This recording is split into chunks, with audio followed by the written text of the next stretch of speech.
part 7 of the VA SOP modules. This is going to be all about storefront optimizations. For example, your influencer has not uploaded any raw footage. You don't have anything to edit or cross post. All your messaging is done. You still have some time available. You're not entirely sure what work there is to be done. There is always something that can be optimized. Let's jump into the storefront and take a look at some of the clerical work that can help with burn rate on products. So we are here, we are in Creator Studio. Reminder, if we go to the viral view function, Creator Studio right here. Now, usually we'll have this ticked off. This is the auto refresh function for the optimizer, which is available here at the top of Creator Studio. We're going to take it on for this. Every once in a while, you're going to want to refresh the entirety of your storefront. We're going to let that run for a minute here. While that does that, we're going to jump into the web app. We're here on Storefront. Here we can see a breakdown of both carousel, top carousel, bottom carousel, and neither carousel. This is placements for our videos. This is where they are located.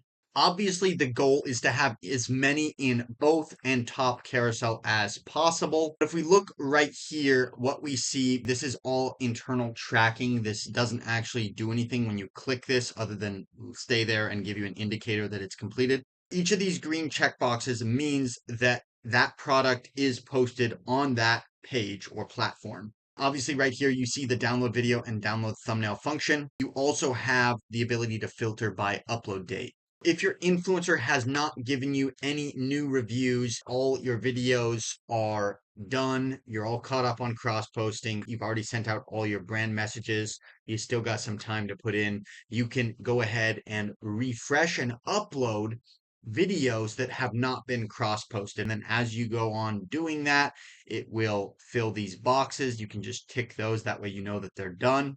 The reason being that there's so many of these, especially if I filter, let's add 100, we'll see a bunch of them are not done. A lot of them actually.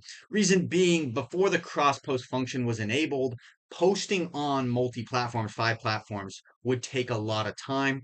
So myself and many other influencers didn't actually go through the process of doing that just because it was 15 to 20 minutes per post and it just wasn't advantageous to do that. That is one storefront optimization you can do. The work's already done. The video's already completed. Right here, you have the download video and then the download thumbnail button before the cross-post function and before the thumbnail editor. A lot of these thumbnails are just still grab images from the videos. Not much was going on there. Some of them, in fact, most of them, you don't need to download the thumbnail because as you cross-post them, you download the file and then use the cross-post function on Creator Studio. You can actually just use the thumbnail creator and make a thumbnail because a lot of them don't really have a thumbnail yet. Slowly but surely chip away at getting all the videos up. Now I have 1,100 videos currently. Get them all cross-posted. Obviously work directly with your influencer to know like what's the projected timeline on this.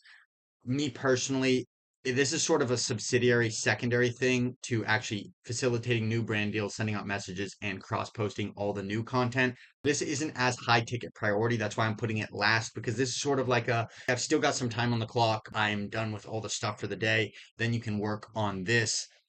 It's a work at your own pace situation. Also, if you move over from videos to products, you can actually see a lot of comprehensive data on each individual product that is a part of these videos, which is really, really useful. The storefront optimizer is finished, so let's go ahead and pull that up. Here you see it's no longer loading. We're going to pull up the optimizer right here. Now on the storefront optimizer, you have an easy UI UX right here for cross-posting. Now, you can filter by Canada, UK, YouTube, and Pinterest. Now, interesting thing to note that's just for your use case so you understand. When there's an X right here on the platform, that means that product is not on that platform. Here, when I filtered by Canada, if you see the Canadian flag, it is there. If you see the X, that means it's not there. So you can't really cross-post that product there. X's, now filter top to bottom, British flag, that means it's on there. All these checks just the same as the storefront optimizer on the back end of the web app. This is just a different UI UX. giving you the same data. All these check marks, these are self-indicated. These are back end. They don't do anything. It's just letting you know this work's already done. So these ones aren't done, not done, not done. These ones are done. Also by date created. Now you can download the video right here. When you download this, it will query and pull the data. It'll download the video first, and then it will prompt you to save the thumbnail. Again, like I said, depending on the video, maybe we're just going to redo the thumbnails. Then you have the cross-post functionality right here where you can just click and start the process of cross-posting very easy. Another really cool feature of the Storefront Optimizer, number tagged.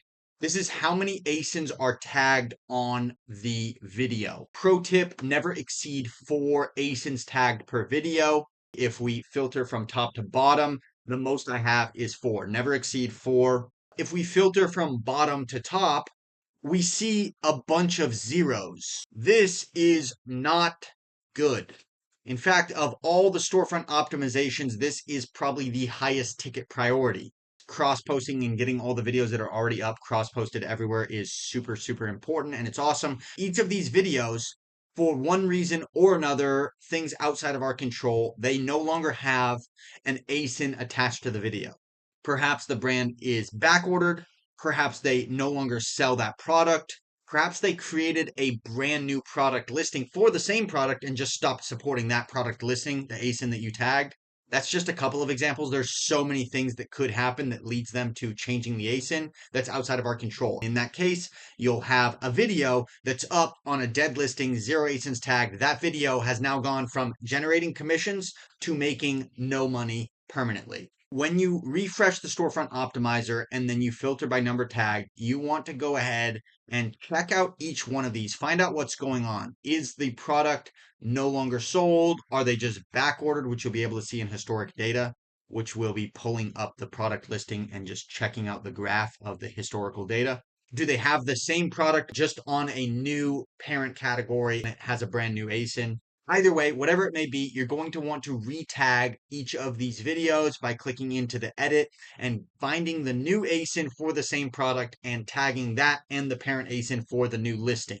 That way, each of these videos still has the potential to earn commissions. Quick summary, basically, we're going to run the Storefront Optimizer on Creator Studio, filter by number tagged, retag all the ones that are 0, use the cross-post function either here or on the back office of the storefront to go ahead and cross-post all the videos that are not currently cross-post on multi-platforms. This one's real easy. That's it. That's going to be how you go ahead and optimize a storefront. You can also go through if a video is not in a carousel, go to the storefront, My Amazon web app, and filter by neither placement.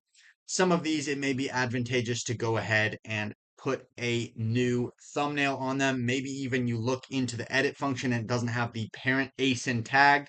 Go ahead and retag those if they are in the neither carousel. If they are anywhere else, bottom, top, or bottom, don't change them, don't touch them, just leave them be.